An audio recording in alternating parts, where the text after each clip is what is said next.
joining me for another episode of the Immigrants Bridge Show with me, Attorney B.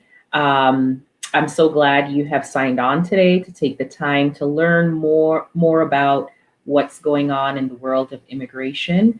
Yesterday, we started talking about the public charge and how that affects cases that are being processed through a consulate in another country.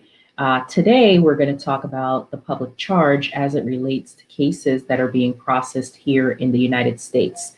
So, I'm going to give people a chance to log in, and I'm going to log into the show on my phone, and then we'll get going from there. I'm going to give people a chance to log in. So let me turn down the volume here. So I see a couple people on. Arthur, nice to see you again. Thank you for always logging in. I see Miss Myrna, Miss Daphne, Miss Elaine. You guys are awesome. It's great to see you. Go ahead and if you log in, go ahead and say hello in the comments so that I can see who's here. But we have definitely a lot of information to kind of go through today. So as soon as I get a good amount of people going, we will go ahead and get started. I am having some issues with the camera. Hey, Julie. Hey, Miss Elaine. Hey, Attorney Shelley. Great to see everyone. I am having a little bit of issues with my camera. So bear with me for a minute. Oh, look, it worked. I got rid of that shadow that was there. Okay, that's so awesome. Yeah, I don't know what I had to go through just to get this camera. So it's kind of crazy. So welcome again. If you're just joining in, welcome to the Immigrants Bridge Show with Attorney B. If you were on yesterday, what a great turnout we had. We were talking about the public charge as it relates to cases that are being processed through the consulates abroad. But tonight, we're going to be doing part 2 of this series, where we're going to be looking at the public charge and how it affects cases that are processed here in the United States. So again, if you're just tuning in, please do drop your name, say hello in the comments so that I know that you're here and I can say hello to you. And we will go ahead and get started. Look, okay, I see Miss Patricia, Miss Dawn, Miss Daphne. Hey guys, great to see everyone. So I am going to get started. I don't see a whole lot of people in Spanish, so I'm going to start going through my notes in English. If I see a lot more Spanish people joining in, I will also go ahead and say the information in Spanish as well. I see my little sister, Olivia, also known as Liv, all the way from South Florida on. Hey, Liv, I love you. Thanks for joining in. So let's get started. The first thing is that a lot of the same factors we talked about yesterday, immigration is considering some very similar information for cases that are being processed here in the United States. So they're going to be looking at age, they're going to be looking at health, they're going to be looking at family status, they're going to be looking at skills, education, and different things like that. Here in the United States, there is a new form that is required whenever anyone is filing an application for adjustment of status. That new form is Form I-944, Declaration of Self-Sufficiency. Hey, Miss Charmaine, it's nice to see you. Hola, Sandra. How are you, Sandra? Hola, Katja. Hi, Katja. That's my BFF from Finland that lives in Nashville. She's my roommate for whenever we travel for Ayla. I love you. I miss you. It's great to see you. Hola, Antonio. So I'm going to go through the form and what is required and why you might see some changes in the legal fees for adjustment of status cases. So first and foremost, hey Renee, all the way from Panama. It's nice to see you. So this is a big deal, okay? To file these cases, it's not routine. Let's go ahead and get filed, and let's see what happens. No, now we have this brand new form I-944. I think it's straight from the pit of hell, personally, but I will refrain from saying things like that.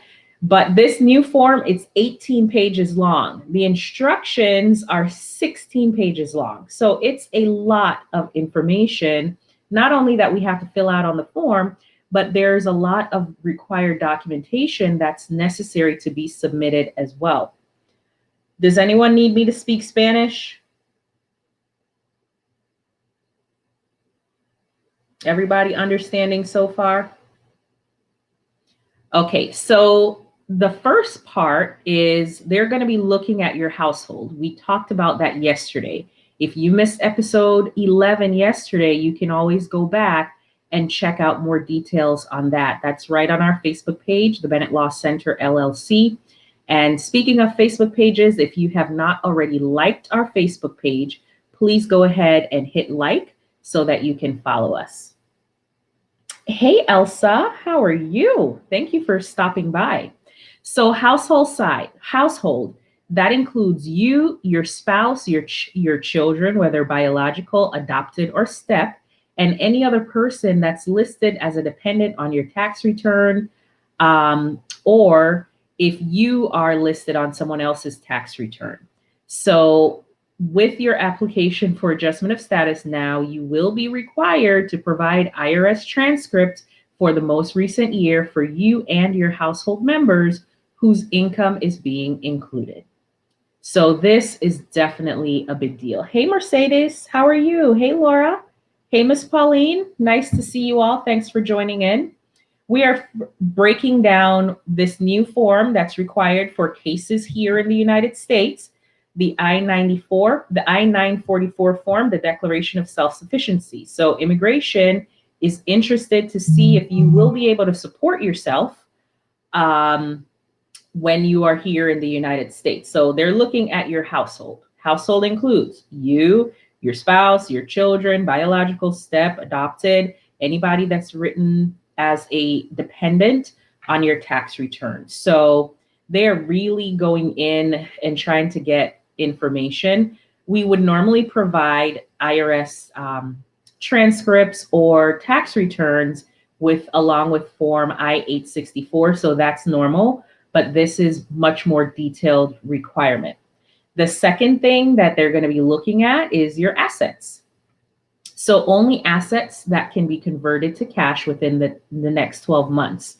So they're going to be looking at things like checking accounts, saving accounts, annuities, stocks and bonds, certificate of deposit, CDs, any kind of retirement and educational accounts, and things that can be easily converted into cash. So things like real estate, not so much, because it might take you many months to get the cash from the sale of a house. So if you are using assets as evidence of your ability to be self-sufficient in the United States, those assets must be easily converted to cash within 12 months.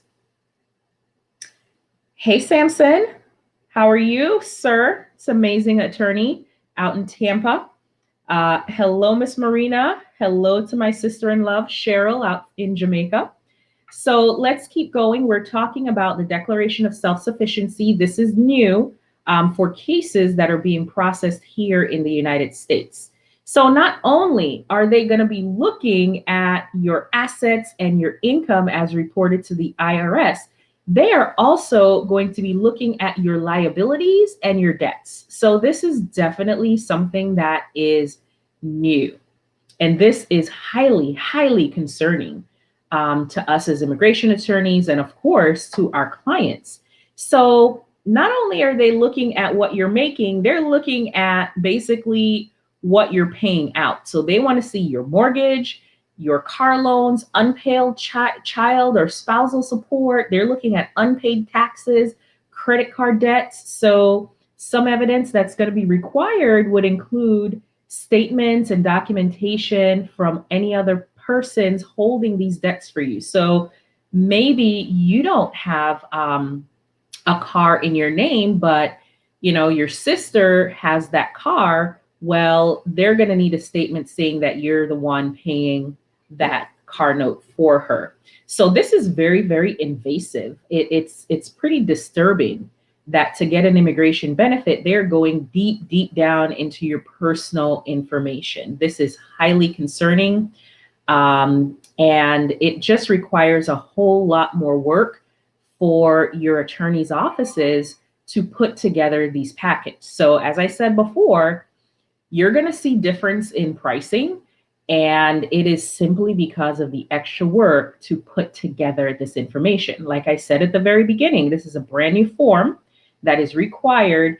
It's 18 pages long and the instructions are 16 pages long. So that should give you an idea of how in-depth this information that immigration is now requiring, how in-depth and detailed it is.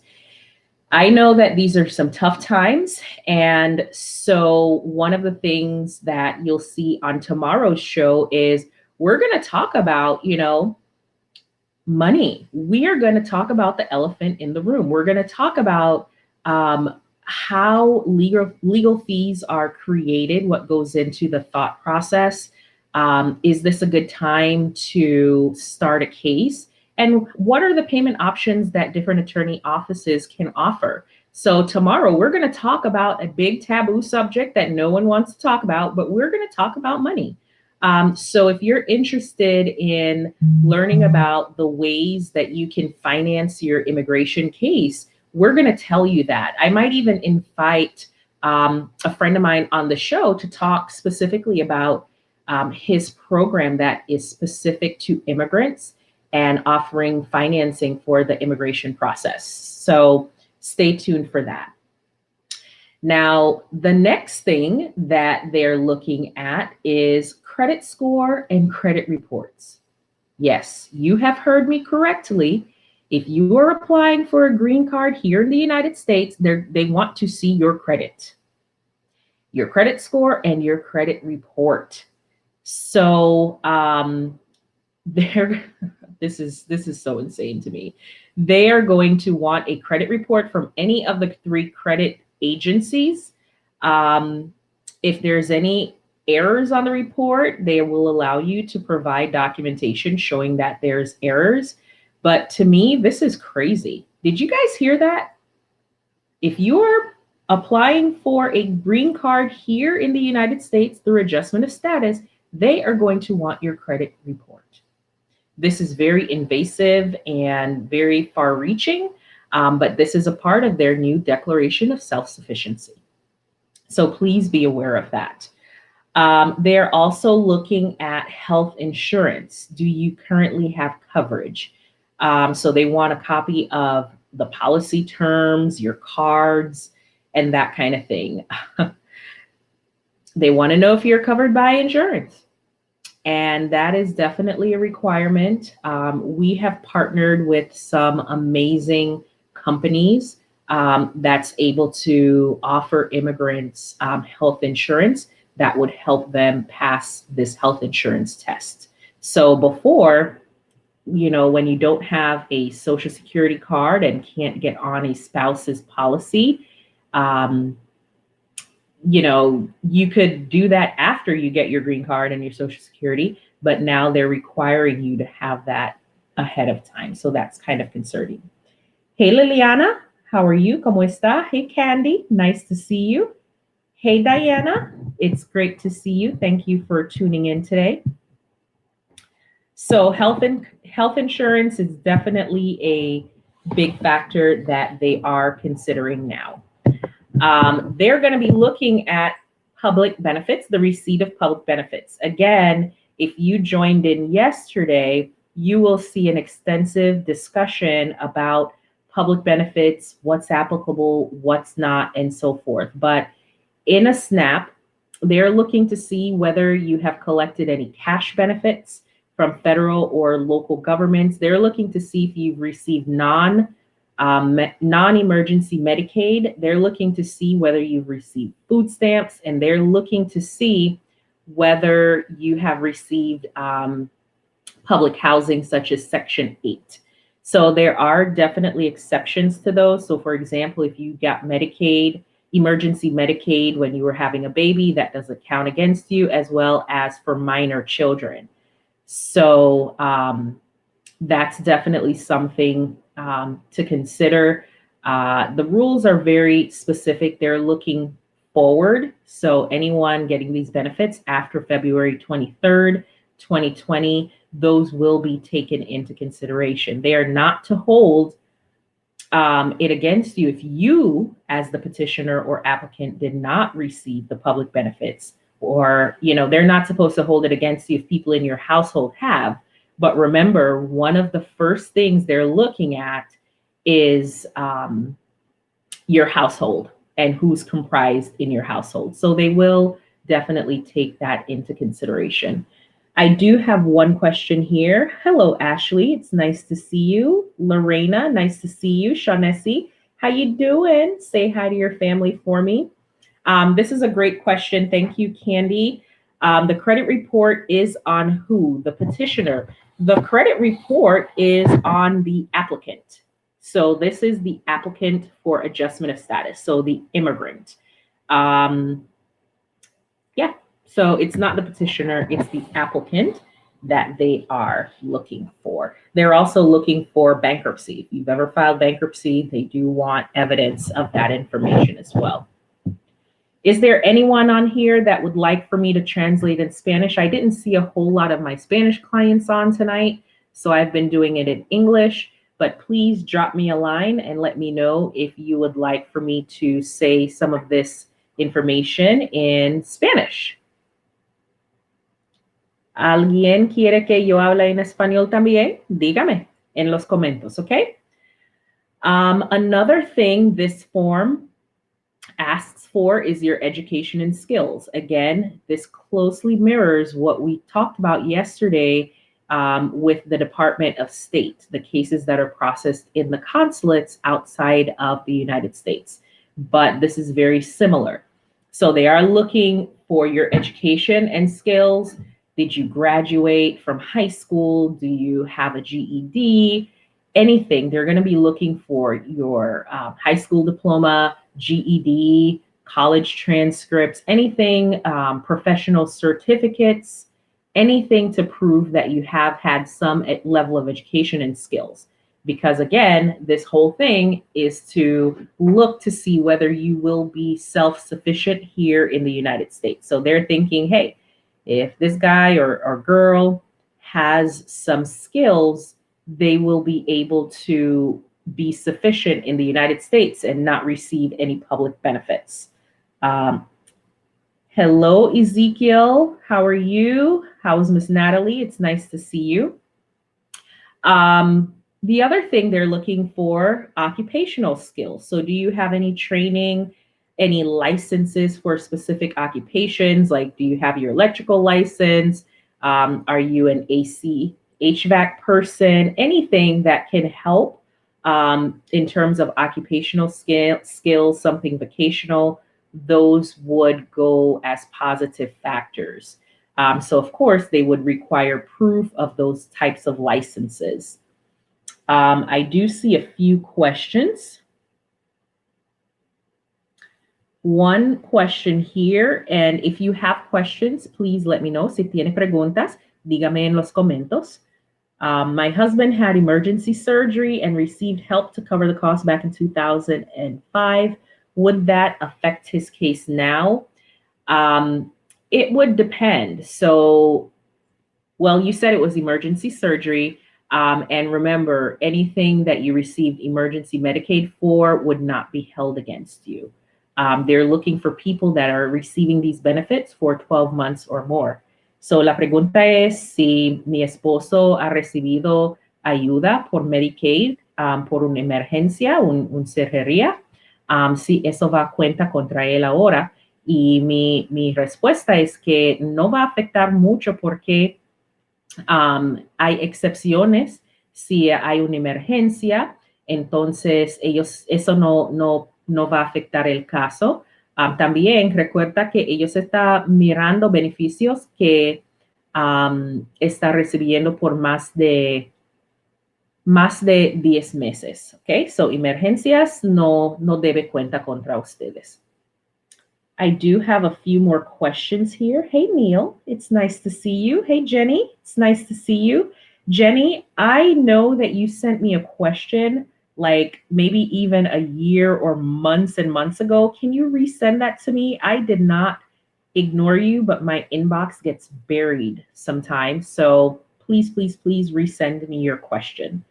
Um, Hi, attorney. Can I get your phone number to speak with you privately? Yes. So, if you are interested in an individual consultation, our office is open for consultation. We're not doing anything in person, but you can certainly schedule an appointment. If someone from the team can drop our phone number to Miss Julie, we will go ahead and get in contact with you and schedule an appointment. I'd be happy to speak with you. Another question here. If you're a joint sponsor for someone, do they look at the sponsor's credit score as well? I am not sure. That is something that I would look into. Again, this is a brand new process.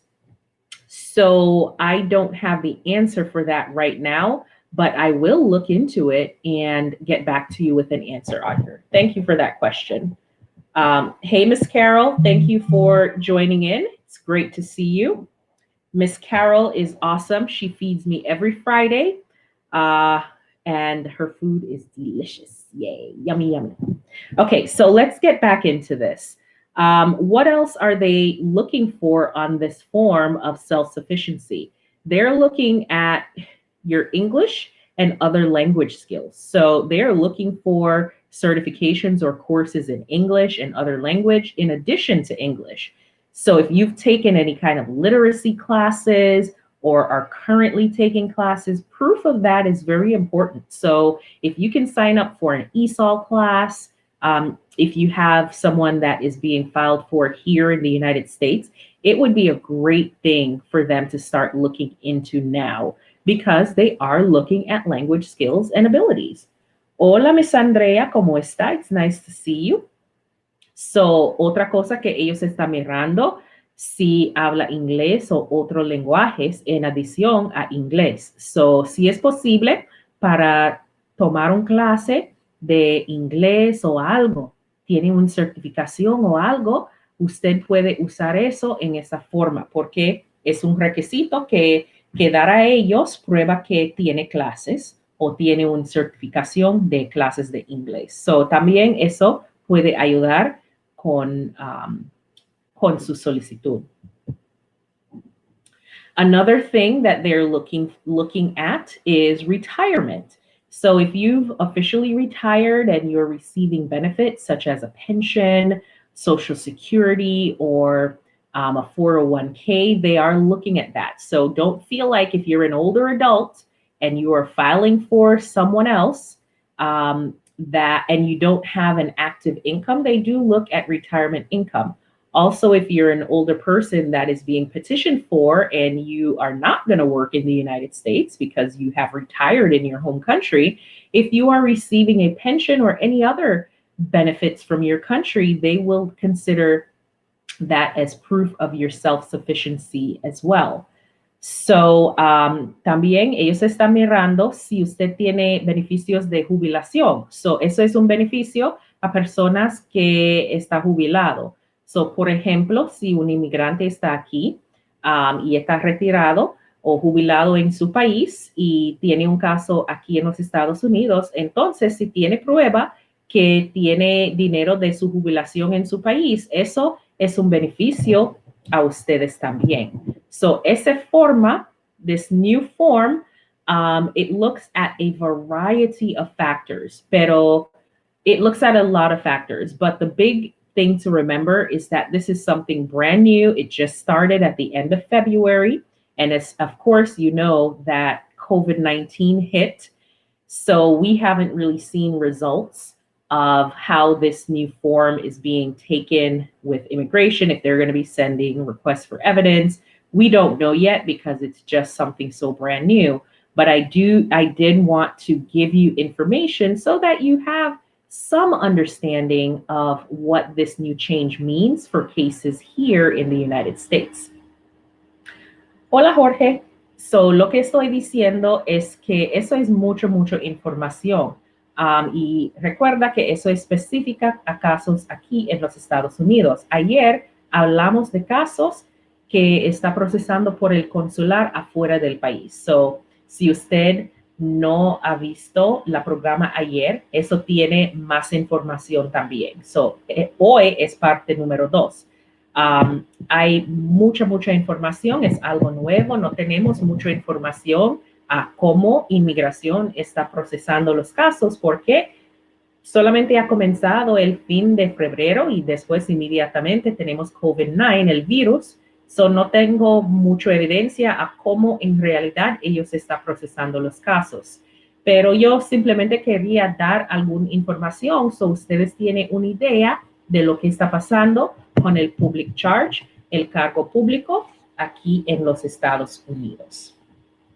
Hay grupos de personas que no afecta esa ley, como personas que tienen asilo, como víctimas de violencia doméstica, personas que son víctimas de traficantes de humanos, hijos que son abandonados de los padres, también no tienen que meter ese solicitud con su paquete de cambiar del status. So what I was saying there is that it's a brand new thing. It's a lot of new work, but there are some people who are exempt and do not have to complete this new 18-page form and providing the supporting documentation.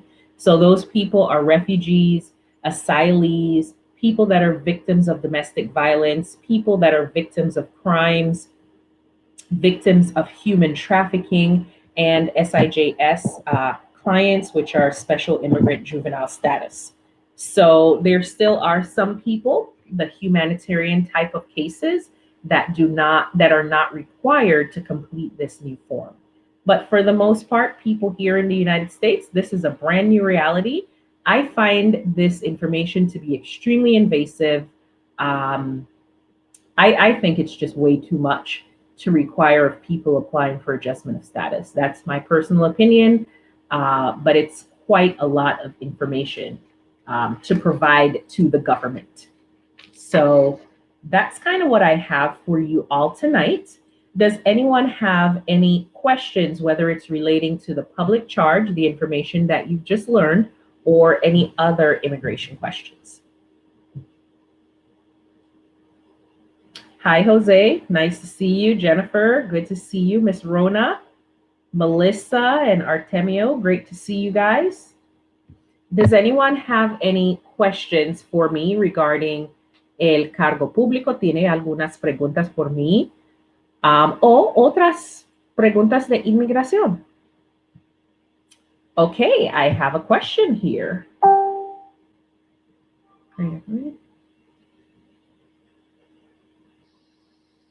Okay, so yo tengo una pregunta. Jenny tiene una pregunta. The question is, she in the past had an H-2B visa. Oh, I'm sorry, an H-1B visa many years ago, and she would come on the H-1B and work in the United States, and she would like to do that again. So Jenny is currently in another country right now, and she wants to know if she's able to come back on a work visa. The answer is yes, but it definitely would require another sponsor. So la pregunta es si una persona en el pasado ha tenido una visa de H-1B y estaba trabajando aquí en los Estados Unidos, pero ahora está en su país. Si es posible para regresar a los Estados Unidos con una visa de trabajo otra vez. Y la respuesta es sí, pero con la visa de H-1B necesita otro sponsor. So, sí, ella puede, pero ella necesita tener otro sponsor, otro patrón aquí que va a pedirla. I see Attorney Rachel logged in. Nice to see you, Attorney R. And my cousin Laverne from Jamaica, she's tuning in. Nice to see you. Um, So if you have more immigration questions, this is your time. We have a few more minutes together. I am more than happy to answer your questions. If you are just tuning in and you haven't liked our Facebook page, go ahead and click like for the Bennett Law Center. If you want to follow us on Instagram, you can follow us on Instagram. It's Bennett_law_center. We post lots of great immigration information about what's going on in our office in case you are interested. Si usted puede like nuestra página, eso es muy bien. Y también puede like us en Instagram también, Bennett_law_center. I have another question here from Blanca.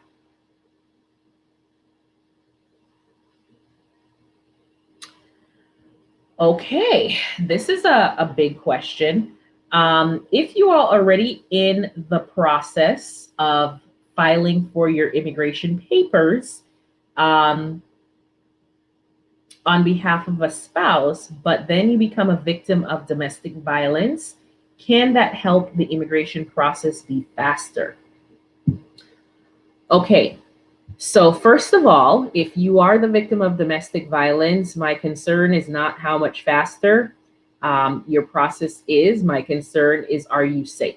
Okay. So, are you away from your abuser? Are you in a safe place where you can actually try to figure out the legalities of your case? So, that's the first thing to think about if you've already started the case. I actually did another show that specifically focused on domestic violence. I think that was episode 6, maybe. But you can scroll through our page, and I get deep into domestic violence victims, what relief is available, and how to go ahead and do your case through the Violence Against Women Act.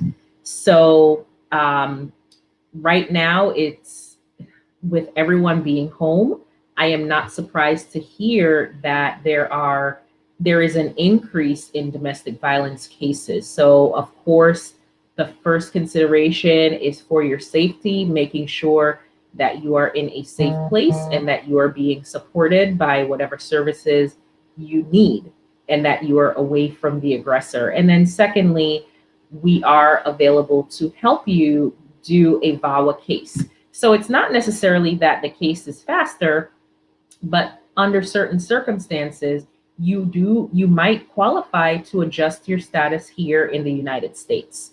So perhaps your case was initially a waiver case where you would have had to go back at the end to your home country to finish out the visa process. However, if you are the victim of domestic violence and you meet certain criteria, you may be able to get your residence here in the United States as opposed to leaving. So there are benefits to doing a VAWA case versus a 601A waiver case. So en español, la pregunta es si tiene un caso y su esposo está pidiendo, pero después es un caso de violencia doméstica, si es más rápido para hacer el caso aquí por violencia doméstica.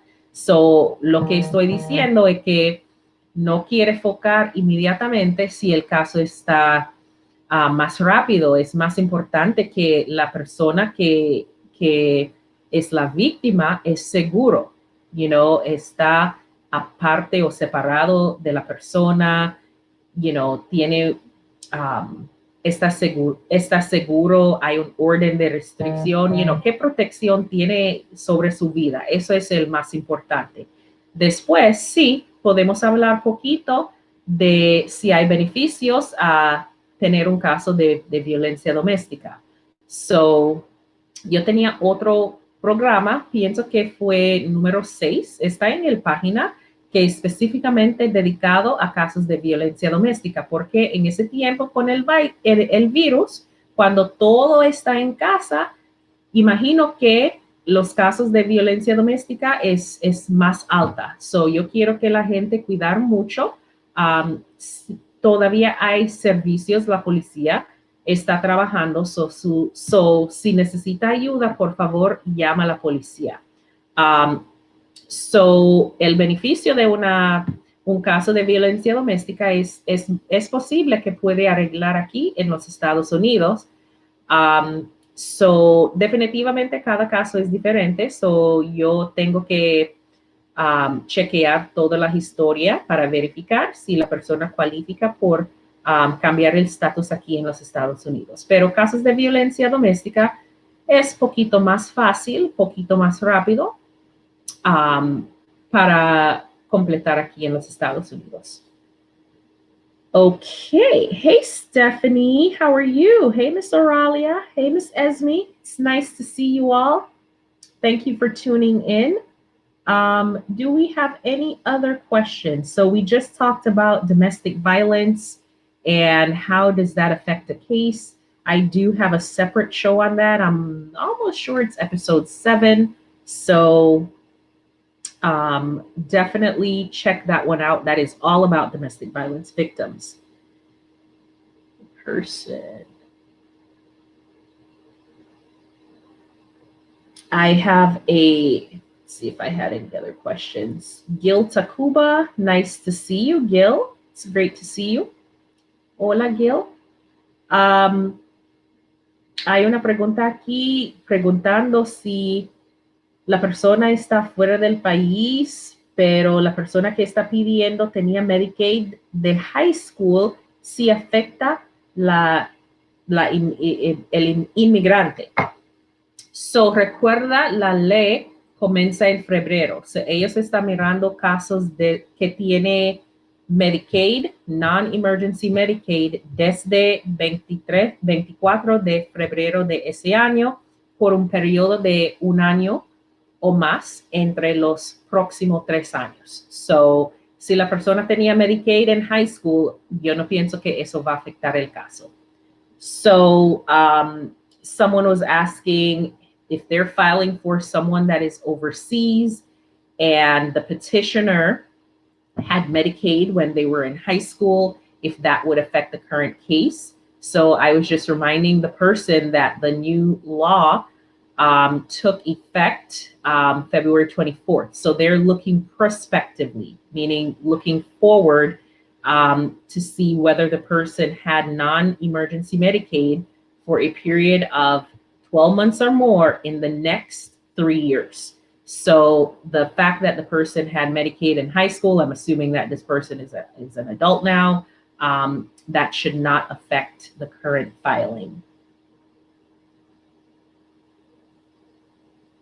Hey, Jasmine, nice to see you. Do you see my lashes?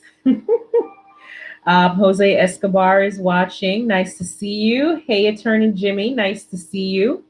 So do we have any, I think I have time for one more question. So who's going to be the one to give me one more question? Anything you want to know about immigration? So let me give you a couple of things that I've learned across the past few days. Number 1, immigration, USCIS, they should be reopening by June 4th. As far as I know, the immigration courts will be open May 15th. So that's something that I am aware of. I talked about that a little bit last week. En Espanol, cosas nuevas que inmigración local. Ellos van a comenzar de nuevo el 4 de junio y las cortes aquí en Orlando, pues en todos los Estados Unidos va a reabrir el 15 de mayo. Eso es lo que yo sabe ahora. No sé si eso va a cambiar otra vez. No sé. Pero hasta ahora, eso es la situación. Any questions? Nothing? Okay. Well, thank you so much for joining us today. I'm always very appreciative to see you taking time out of your busy day to watch a program about immigration. So, gracias por su tiempo.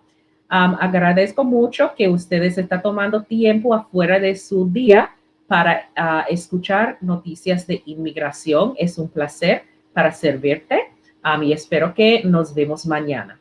So, thank you again for tuning in. It's been a pleasure speaking with you, and I look forward to seeing you on tomorrow's show. Remember, tomorrow's show, we are going to literally open the bag. We are going to talk about the elephant in the room, money. Okay, we are going to talk about money tomorrow. We're going to talk about why are legal fees so high? Is this the right time to start my case? I want to start my case, but I don't have the money. How can I make this happen? So tomorrow is going to be a pretty hot topic. It's going to be lit, y'all. So make sure you share the link and come check us out where we're going to talk about money. Okay. I'm not going to shy away from it. And if you have questions, definitely hit me up tomorrow and I will let you know. En español estoy diciendo que recuerda, mañana vamos a hablar sobre dinero, ¿ok? ¿Por qué los casos están tan caros? ¿Por qué yo debe comenzar un caso ahora? Yo no sé cómo yo puedo pagar. Todas esas preguntas vamos a hablar mañana, ¿ok? So, si tiene personas que están interesados en ese programa, por favor, compartir la información con ellos. Mañana a las 7 de la tarde otra vez, ¿ok? So, I will see you guys tomorrow at 7 p.m. and we're going to be talking about some money. All right. See you guys later. Bye bye.